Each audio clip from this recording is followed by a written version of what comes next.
Visión.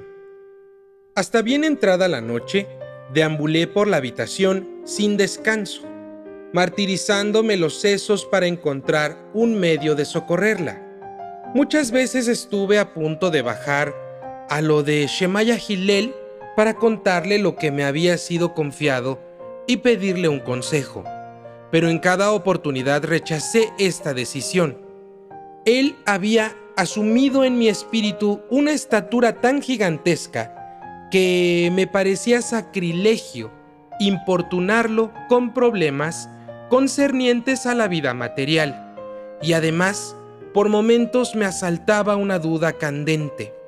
Me preguntaba si realmente había vivido yo, corto tiempo atrás, todos esos acontecimientos que parecían ya tan curiosamente descoloridos, comparados con las grandes experiencias vividas a lo largo de ese día.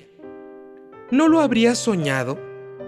¿Podía yo, que estaba en la situación insólita de un hombre sin recuerdos de su pasado, tener por seguro, aunque más no fuera por un segundo, algo de lo que mi memoria era el único testigo que lo confirmara? Mis ojos se posaron en la vela de Shemaya Hillel, que seguía estando sobre la silla. A Dios gracias, al menos eso era seguro. Había tenido un contacto personal con él. ¿No debía yo, sin darle más vueltas, correr a verle, abrazarme a sus rodillas y contarle de hombre a hombre que un dolor indecible me roía el corazón? Ya mi mano estaba sobre el picaporte, pero la retiré, viendo por adelantado lo que habría de ocurrir. Hillel me pasaría suavemente la mano sobre los ojos y... No, eso no. Yo no tenía nada de derecho a pedir el menor alivio. Ella confiaba en mí, en mi ayuda, y si el peligro al que se sentía expuesta me parecía por el momento mínimo, casi inexistente, ella ciertamente lo juzgaba enormemente. Mañana tendría tiempo de pedir consejo a Hillel. Me obligué a razonar fríamente. ¿Molestarlo ahora? ¿En plena noche? Imposible. Me tomaría por loco. Quise encender la lámpara, mas renuncié. El reflejo de la luna sobre los techos penetraba en mi habitación y me daba más claridad de la necesaria. Además, temí que la noche pasara más lentamente si encendía la luz. La idea de encender la lámpara simplemente para poder aguardar el día tenía algo de desesperación. Una sorda aprensión me cuchicheaba que eso sería postergar la mañana a lejanías inaccesibles. Me acerqué a la ventana.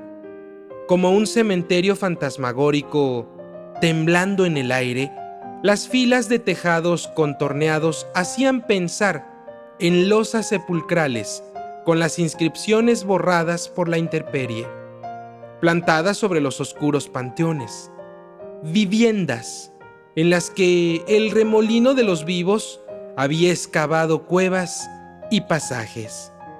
Largo tiempo permanecí así, observando el aire, hasta el momento en que comencé suavemente, pero muy suavemente, a preguntarme por qué no tenía miedo. Cuando un ruido de pasos contenidos atravesó los muros para venir a golpear en los oídos, escuché atentamente. No cabían dudas, alguien caminaba nuevamente al otro lado. El breve gemido de las tablas traicionaba el roce vacilante de sus suelas. Vuelto en mí de golpe, literalmente empequeñecí por el esfuerzo de voluntad de escuchar en que se concentraba todo mi ser. Toda noción de tiempo se convirtió en presente. Otro crujido rápido que se asustó a sí mismo y se interrumpió precipitadamente. Luego un silencio de muerte. Ese silencio tenso e inquietante que traiciona su propia causa y da a cada minuto proporciones monstruosas. Sin un movimiento permanecí con el oído pegado al tabique, con la impresión amenazante en la garganta de que había alguien del otro lado que hacía exactamente lo mismo que yo. Escuché, al acecho, y nada. El estudio contiguo parecía haber regresado a la nada, sin ruido ni de puntillas. Entonces me deslicé hasta la silla que estaba junto a mi lecho. Tomé la vela de Gilel y la encendí. Luego se me ocurrió una idea. La puerta de hierro del desván que llevaba al estudio de Savioli solo se abría por arriba. Tomé al azar un trozo de alambre doblado en forma de gancho que se hallaba en mi mesa de trabajo. Las cerraduras de esa clase se abren con la mayor facilidad. Una presión sobre el resorte es más que suficiente. ¿Y luego qué pasaría? No podía ser otro que Aaron Wasserstrom, el que espiaba al lado. Sin duda hurgaba en los cajones en busca de nuevas armas, de nuevas pruebas. Mi intervención sería de gran utilidad. No reflexioné mucho tiempo. Actuar y no pensar. Cualquier cosa con tal de romper esa espantosa espera de la mañana. Pronto me encontré ante la puerta de hierro. Me apoyé contra ella. Introduje prudentemente el gancho en la cerradura y escuché. No me había equivocado. Dentro, en el estudio, un ruido deslizante, como el de un cajón que se abre. Un instante más tarde, el cerrojo cedía. Al descubrir la habitación, por más que la oscuridad era casi total y la vela servía solo para encandilarme, pude percibir un hombre de larga capa negra que se enderezaba de un salto, asustado ante un escritorio. Permanecía un segundo indeciso, hacía un gesto como si quisiera saltar sobre mí y luego se arrancaba el sombrero que llevaba en la cabeza y se ocultaba precipitadamente el rostro con él. Quise gritarle, ¿qué hace usted aquí? Pero el hombre se me adelantó. Pernad, ¿es usted? Por el amor del cielo, apague esa luz.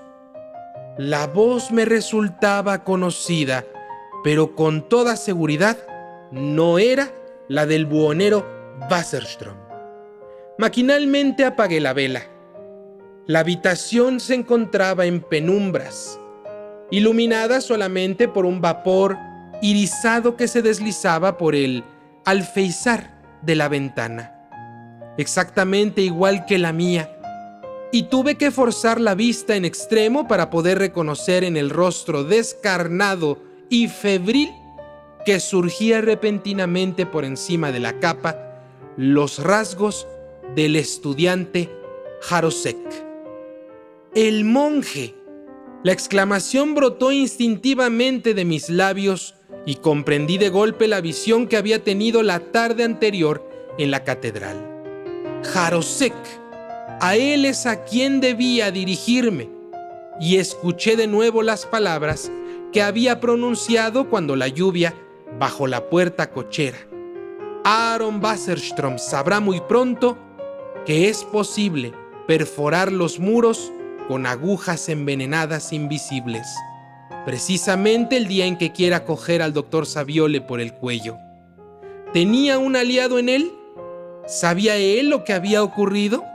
Su presencia en el estudio a una hora tan insólita permitía suponerlo, pero no me atreví a formularle directamente la pregunta.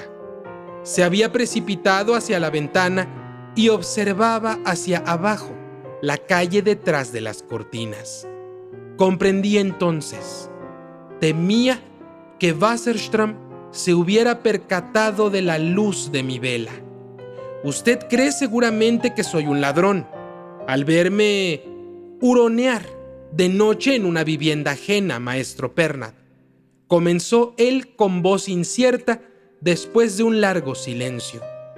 Pero Le juro, me apresuré a interrumpirle y lo tranquilicé, para demostrarle que, lejos de sentir la menor desconfianza con respecto a él, le consideraba un aliado, y le conté con algunas reservas que consideraba necesarias lo relacionado con el estudio y mis temores de ver a una mujer que me resultaba cara, víctima de los manejos chantajistas de aquel buhonero.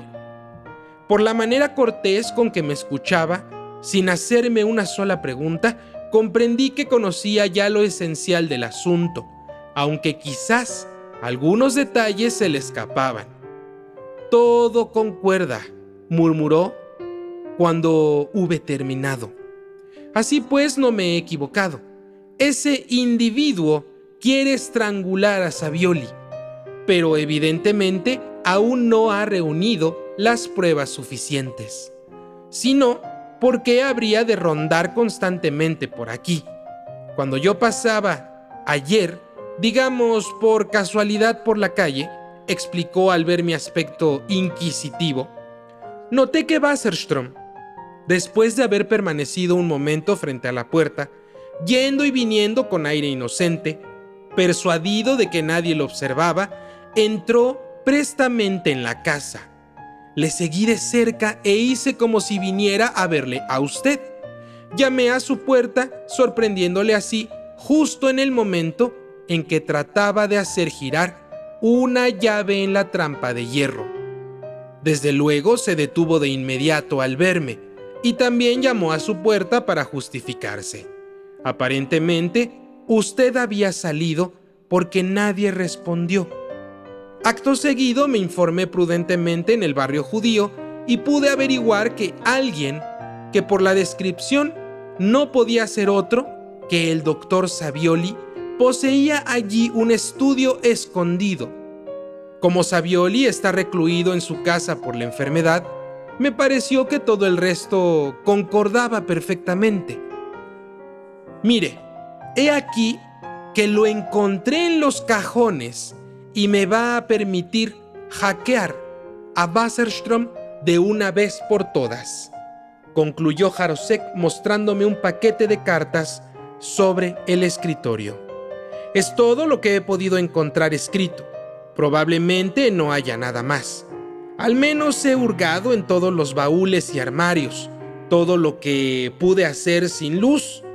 Mientras hablaba, mis ojos recorrían la habitación y se detenían involuntariamente en una trampilla del suelo. Recordé entonces oscuramente que Svag me había hablado con anterioridad de un acceso que permitía entrar al estudio por abajo. Era una placa cuadrada con una anilla para sujetarla. ¿Dónde guardar estas cartas en lugar seguro?, prosiguió Jarosek. «Usted, maestro Pernat, es el único en todo el gueto al que Wasserström juzga inofensivo. En cuanto a mí, precisamente hay razones particulares». Vi cómo sus rasgos se crispaban por el efecto de un odio demente, mientras mordía literalmente las palabras de esta última frase. «A usted lo considera un...». Jarosek disimuló la palabra loco, con un pequeño acceso de tos, precipitadamente provocado. Yo había adivinado lo que quería decir, pero no me molestó en lo más mínimo. El sentimiento de poder ayudarla me hacía tan feliz que abolía toda susceptibilidad en mí. Convinimos finalmente en esconder el paquete en mi casa y pasamos a mi habitación. Jarosek se había marchado hacía tiempo, pero yo seguía sin decidirme a meterme en la cama. Una suerte de agitación interior me acosaba sin descanso. Me parecía que aún tenía algo que hacer, pero ¿qué? ¿Qué tenía yo que hacer? ¿Un plan de acción del estudiante para los días siguientes? No podía ser solamente eso. Jarosek prácticamente no quitaba los ojos del buhonero. No había ninguna duda al respecto. Me estremecía al pensar en el odio que emanaba de sus palabras. ¿Qué le podía haber hecho Wasserstrom? La extraña agitación interna no cesaba de crecer en mí, empujándome casi a la desesperación. Algo invisible me llamaba del más allá y yo no podía comprenderlo. Me sentía como un caballo que había sido amaestrado, que siente la presión del freno, pero que no sabe qué prueba debe ejecutar, que no capta la voluntad de su amo. ¿Bajar a lo de Shemaya Hillel, tal vez? Todas las fibras de mi ser lo rechazaban. La visión del monje en la catedral, sobre cuyos hombros apareció la cabeza de Jarosek, fue como la respuesta a una plegaria muda y me dio a partir de ese momento una directiva muy clara, como para que yo pudiera menospreciar deliberadamente otras impresiones igualmente brumosas. Hacía tiempo que fuerzas secretas germinaban en mí, eso era seguro. Lo experimentaba con una intensidad demasiado grande como para tratar de negarlo. Sentir las letras y no solo leerlas con los ojos en los libros. Crear en mí un intérprete que tradujera lo que el instinto me cuchicheaba sin palabras. Yo comprendía que la clave estaba ahí, que era el medio de llegar a un entendimiento claro y explícito con mi ser interior, con mis propias profundidades. Ellos tienen ojos y no ven, tienen oídos y no oyen. El pasaje de la Biblia surgió en mi mente como una explicación. Llave, llave, llave. Mis labios repetían mecánicamente la palabra mientras mi espíritu jugueteaba con ideas extrañas. ¿Llave? ¿Llave? ¿Llave? Mis ojos cayeron sobre el alambre curvado que sostenía en la mano y que me había servido antes para abrir la puerta del desván. De inmediato, me sentí aguijoneado por la quemante curiosidad de saber a dónde podía conducir la cuadrada trampilla del estudio. Sin reflexionar más, volví al estudio de Savioli y tiré de la anilla de la trampilla hasta que logré levantar la tapa. Al principio, nada más que negrura. Luego vi unas escaleras empinadas y estrechas que se hundían en el espesor de las tinieblas. Bajé por ellas. Durante un cierto tiempo fui tanteando las paredes con las manos, pero parecían no tener un fin. Nichos húmedos de moho y fango, rincones, recodos y vueltas. Pasadizos rectos hacia la derecha, hacia la izquierda, restos de una vieja puerta de madera, bifurcaciones, de nuevo escalones, escalones, escalones y más escalones, que subían, que bajaban, etc. Y siempre un olor insípido, sofocante de líquen y tierra, y ni un rayo de luz. Si al menos hubiera traído la vela de Hillel. Por fin, un camino horizontal y parejo. Por el crujido bajo mis pies, deduje que caminaba sobre arena seca. No podía tratarse más que de uno de esos innumerables caminos que serpentean sin ton ni son debajo del gueto, hasta el río. No me sorprendí. La mitad de la ciudad se encontraba construida desde tiempos inmemorables sobre esos caminos subterráneos y sus habitantes siempre habían tenido buenas razones para huir de la luz del día. La ausencia total de ruido sobre mi cabeza me indicaba que aún debía encontrarme en la zona del barrio judío, totalmente muerto por las noches, a pesar de que ya llevaba deambulando una eternidad. Calles o plazas más animadas encima de mí hubieran sido delatadas por algún lejano rodar de coches. Durante un segundo, el temor de estar caminando en círculo me apretó la garganta. Si caía en algún pozo y me hería, si no pudiese proseguir mi camino, ¿qué pasaría entonces con sus cartas en mi habitación? Caerían inevitablemente en manos de ese buhonero Wasserstrom. El recuerdo de Shemaya Hillel, vinculado por mí a la idea de apoyo y jefe, me tranquilizó inconscientemente. pero por prudencia hice más lento mi andar, tanteando el terreno con el pie, un brazo por encima de la cabeza para no darme un golpe en caso de que la bóveda descendiera. Al intervalo cada vez más corto, levantaba las manos para verificar la altura del techo y por fin las piedras bajaron tanto que tuve que inclinarme para poder seguir avanzando. De pronto mi mano solo encontró el vacío. Me detuve en seco y observé alrededor de mí. Al cabo de un momento me pareció distinguir la claridad del exterior, apenas perceptible. ¿Había allí algún conducto que desembocaba en un sótano? Me enderecé y fui tanteando con ambas manos a la altura de mi cabeza. La abertura era exactamente cuadrada y la pared de mampostería. Progresivamente conseguía distinguir los contornos vagos de una cruz horizontal y por fin logré alcanzar los barrotes. Trepé con gran esfuerzo y me deslicé en el espacio vacío. Ya de pie sobre la cruz traté de orientarme. Si el tacto de mis dedos no me engañaban, los restos de una escalera de caracol de hierro acababan allí. Tuve que tantear un tiempo interminable antes de encontrar el segundo escalón y entonces subí.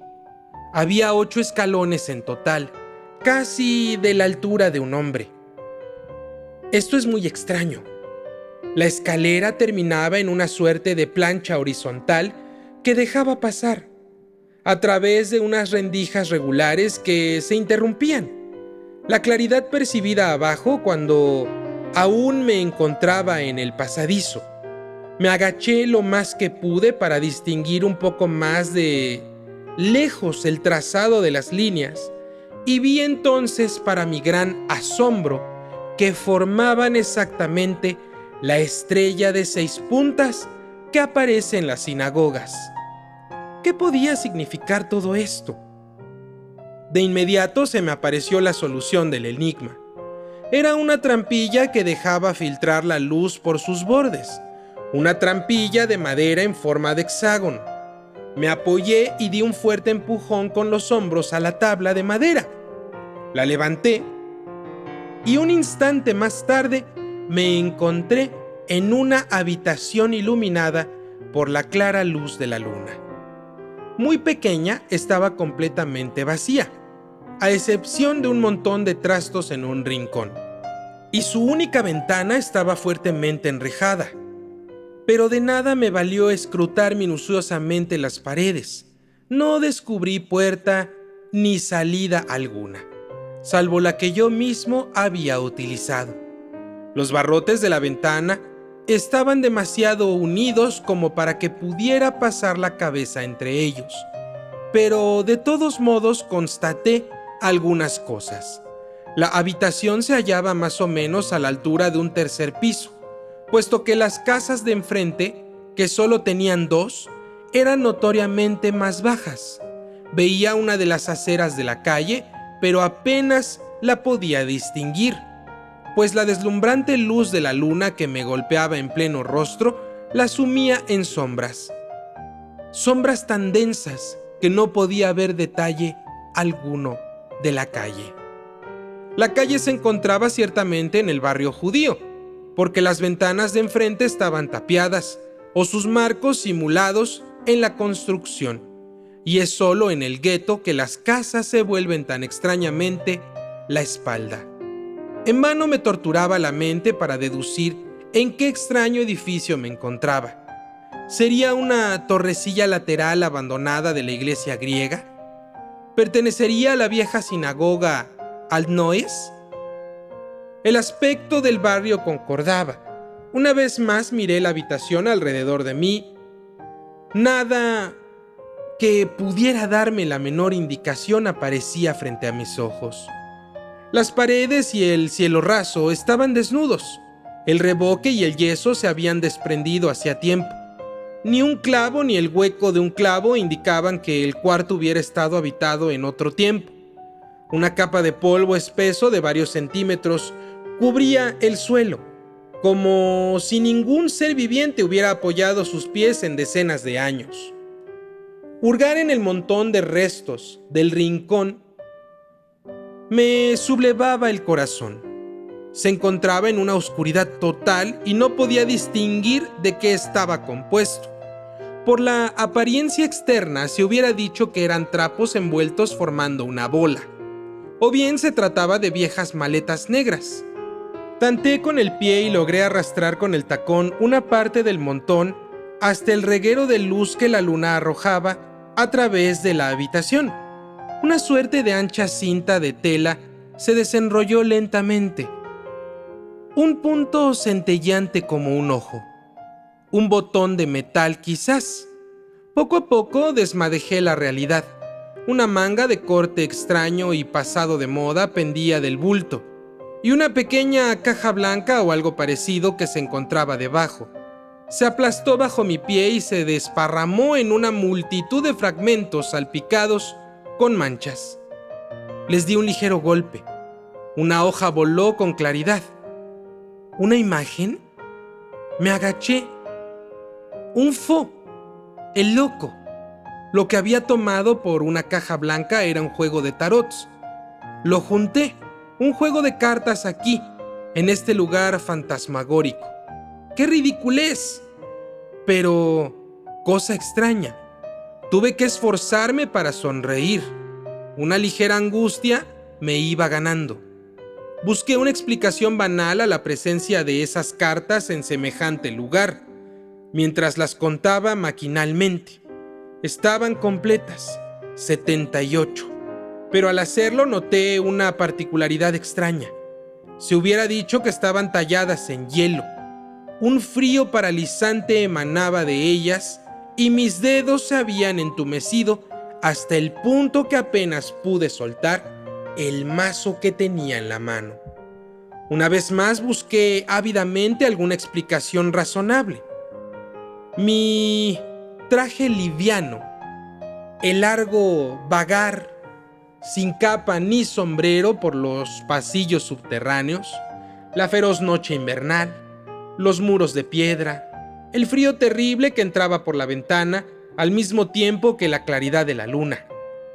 Era por demás extraño que ahora comenzara a sentirme helado. La sobreexcitación en que me había encontrado todo ese tiempo había debido impedir que me percatara.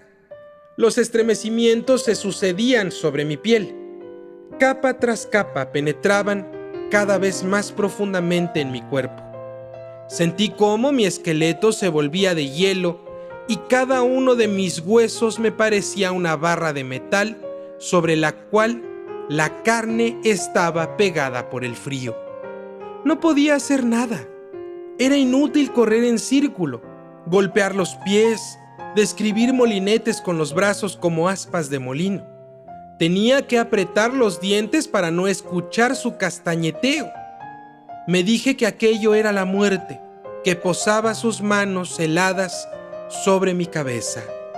Y me defendí como un desesperado contra el embotamiento narcótico de la congelación, que me envolvía como un manto sofocante. Las cartas en mi habitación. ¡Sus cartas! Fue como un grito en mis entrañas. Si muero, alguien las encontrará. Y ella ha depositado en mí sus esperanzas, su salvación en mis manos. ¡Socorro! ¡Socorro! ¡Socorro! Grité por la ventana hacia la calle desierta, que devolvió el eco. ¡Socorro! ¡Socorro! ¡Socorro! Me arrojé al suelo, me incorporé de un salto. No podía morirme, no debo morir. Por ella, solo por ella, aunque debiera hacer astillas de mis huesos para poder calentarme. Mis ojos cayeron entonces sobre los andrajos del rincón. Me precipité sobre ellos y me los eché por encima de mis ropas con manos temblorosas. Era un traje muy gastado, de corte raro, muy antiguo, cortado en una gruesa tela oscura. Despedía olor a moho. Luego me encogí en el rincón opuesto y sentí mi piel calentarse lentamente, pero muy lentamente. Solo la impresión de tener un esqueleto de hielo no desaparecía. Sin moverme, permanecí hecho un ovillo, dejando que mi mirada vagara por la habitación. La carta que primero vi fue el Fo, el loco. Había llamado mi atención. Yacía aún en medio del reguero de luz.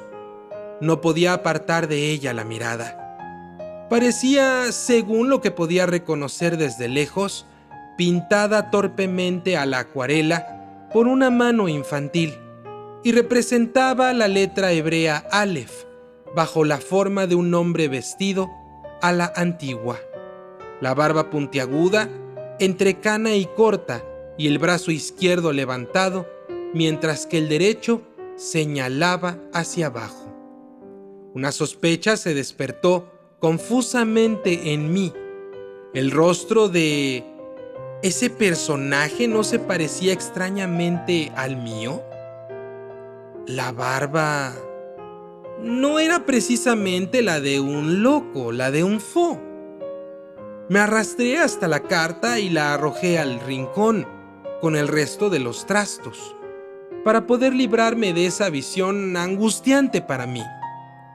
Allí quedó, mancha blanquecina apenas visible, brillando débilmente en las sombras.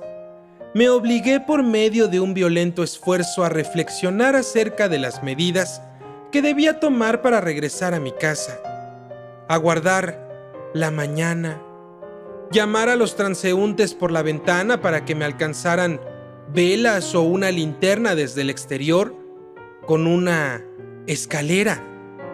Sin luz, jamás llegaría a orientarme por esos pasadizos que se entrecruzaban hasta el infinito. De eso estaba seguro, con una seguridad abrumadora. O de lo contrario, si la ventana estaba muy alta, quizás alguien podría descender del techo con una cuerda. Dios del cielo, me atravesó un rayo y comprendí dónde me encontraba. En la habitación sin salida, solo con una ventana enrejada, la ambigua casa de la callejuela de la Schulgasse, que todo el mundo evitaba. Muchos años antes, un hombre se había deslizado del techo para mirar por la ventana. La cuerda se había roto y... sí, estaba en la casa donde desaparecía cada vez el golem. Un profundo horror contra el que en vano traté de defenderme paralizó todo pensamiento en mí y mi corazón se encogió. Ni siquiera podía recordar las cartas. Precipitadamente me repetía con los labios tiesos que era el viento, solo el viento que soplaba tan helado desde el rincón opuesto. Me lo repetía cada vez más rápido, con la respiración sibilante, pero siempre en vano. Allí enfrenté la mancha blanquecina, la carta. Se inflaba como una vejiga, avanzaba hasta el borde del reguero de luz. Ruidos de goteo, a medias presentidos, a medias reales, se dejaban escuchar en la habitación y fuera de ella, alrededor de mí y por todas partes, en lo más profundo de mi corazón. Luego, otra vez en el medio de la habitación, como cuando se deja caer un compás que queda con la punta clavada en la madera. Y otra vez y siempre, la mancha blanquecina, la mancha blanquecina, una carta, una desgraciada carta, estúpida y sin sentido. Mi cerebro me lo gritaba, pero en vano. Ahora ha cobrado forma, en contra de todo, ha cobrado forma. El Fo está acurrucado en el rincón y me observa con mi propio rostro. Permanecí así horas y horas inmóvil en el rincón de la habitación, osamenta paralizada por el frío, enfundado en una prenda ajena y podrida. Y él, enfrente de mí, mi propio yo, mudo e inmóvil. Nos mirábamos a los ojos, uno espantoso, reflejo del otro. Verá también él como los rayos de la luna, cada vez más pálidos, se arrastran por el suelo con la tenacidad obtusa de una babosa y trepan por el muro como las agujas de un invisible reloj de la eternidad. Le enlacé sólidamente con la mirada y fue en vano que tratara de liberarse en la claridad del alba que venía en su ayuda por la ventana. Le tenía bien sujeto. Paso a paso luché con él por mi vida, la vida que es mía, porque ya no me pertenece. Y mientras él se volvía cada vez más pequeño y se encogía de nuevo en su carta, me incorporé. Fui hasta él y me lo metí en el bolsillo. Así es, alfó. Abajo, la calle seguía vacía y desierta. Exploré el rincón del cuarto, iluminado ya por la luz embotada de la mañana. Escombros, una sartén oxidada, harapos hechos polvo, el cuello de una botella, cosas muertas y, sin embargo, tan conocidas. Y las paredes también, que netas eran las rendijas y las grietas, donde las había visto. Cogí el mazo de cartas. Una vaga idea surgió en mi mente. No las había pintado yo mismo. ¿Pero cuándo? Tal vez siendo niño. Hace mucho, mucho tiempo. Era un juego de tarots muy viejo, con caracteres en hebreo. Tuve como un vago recuerdo. El número 12 debía ser el ahorcado. Cabeza abajo, los brazos en la espalda. Hice pasar las cartas en su busca. Sí, allí estaba. Y de nuevo, mitad sueño, mitad certeza, surgió una imagen frente a mí. Una escuela ennegrecida, gibosa y torcida, repelente y brujeril. El hombro izquierdo levantado, el derecho apoyado en el edificio vecino. Allí estamos, una multitud de niños. En alguna parte hay un sótano abandonado. Luego, mi mirada se deslizó a lo largo de mi cuerpo y de nuevo me sentí desconcertado. El traje antiguo me resultaba totalmente desconocido. El ruido de una carreta dando tumbos me sobresaltó y, sin embargo, cuando miré hacia abajo, ni un alma. Solo un mastín meditabundo en una esquina de la calle. ¡Ah, por fin! Voces humanas. 2 ancianas llegaban cojeando lentamente. Lastimándome, pasé a medias la cabeza entre los barrotes y las llamé. Boquiabiertas miraron hacia arriba sin dejar de charlar, pero cuando me vieron, lanzaron un grito estridente y huyeron. Comprendí que me habían tomado por el golem. Yo esperaba que se formara un grupo de gente con la que pudiera hacerme entender, pero transcurrió 1 hora al menos, y solo de tiempo en tiempo un rostro lívido se alzaba hacia mí para desaparecer de inmediato, muerto de miedo. ¿Habría que aguardar horas? ¿Quizá hasta el día siguiente a que alertaran a los policías? ¿Los polis, como los llamaba Svag? No, Más valía explorar los pasillos subterráneos en dirección de la calle. Quizás ahora durante el día algún rayo de luz se deslizase por alguna fisura entre las piedras. Bajé los escalones a toda velocidad. Retomé el camino de la víspera, franqueando verdaderas montañas de rejas rotas y sótanos profundos.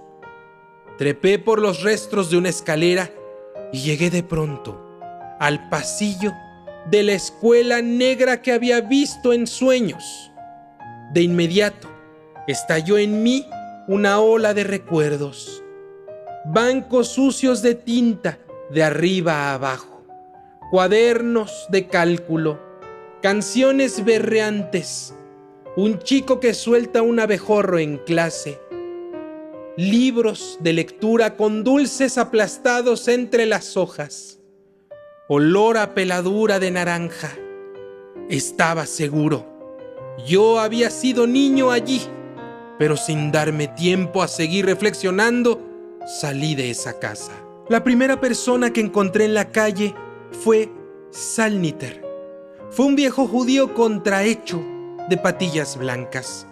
No bien advirtió mi presencia, se cubrió el rostro con las manos y se puso a chillar plegarias en hebreo. El ruido debió atraer a mucha gente de sus cuevas, ya que una baraúnda indescriptible estalló detrás de mí. Al darme la vuelta vi un ejército de rostros lívidos como cadáveres retorcidos por el miedo, que se abalanzaban en pos de mí. Estupefacto me miré y comprendí. Todavía estaba vestido con el extraño ropaje medieval de aquella noche, y la gente creía tener ante sí al mismísimo Golem. Rápidamente me introduje corriendo bajo una puerta cochera y me arranqué los harapos polvorientos. En ese instante, la jauría pasó a la carrera, vociferando, agitando sus palos y con las bocas desencajadas.